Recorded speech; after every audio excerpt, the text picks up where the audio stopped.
قرآن مجید پڑھتے وقت اخفا کب ہوتا ہے؟ آج جاننا ہے ہمیں اخفا کب ہوتا ہے اور اس کی پہچان کیا ہے۔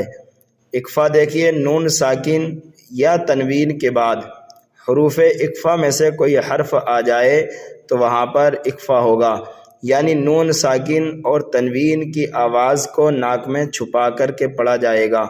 ایک الف کے برابر ہمیں غنہ کرنا ہوگا، ٹھیک ہے۔ اب دیکھیے حروف اخفا کتنے ہیں، وہ ہیں 15۔ یہاں پر آپ دیکھ سکتے ہیں تا، ثا، جیم، دال، ذال، زا، سین، شین، صاد، ضاد، طا، ظا، فا، قاف، کاف۔ تو یہ حروف اخفا 15 ہیں، ان کو یاد کر لیجئے۔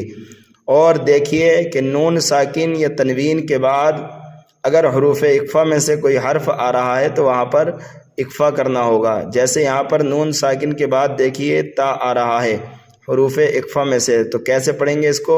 فَمَن تَبِعَ مِن ثَمَرَاتٍ مِن جُوعٍ مِن دُونِكُم مِن ذَهَبٍ، اس طرح ہمیں پڑھنا ہے، نون ساکن کے بعد یا پھر تنوین کے بعد۔ تنوین کی مثالیں بھی دیکھ لیں۔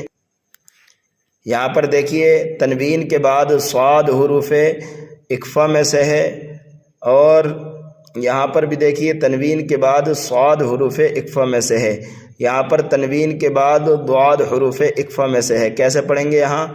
عملا صالحا رجال صدقوا عذابا ضعفا مسفرۃ ضاحکۃ، اس طرح سے۔ اگر آپ حروف اخفا کو یاد نہیں کرنا چاہتے تو دوسری پہچان بالکل آسان میں بتا دوں۔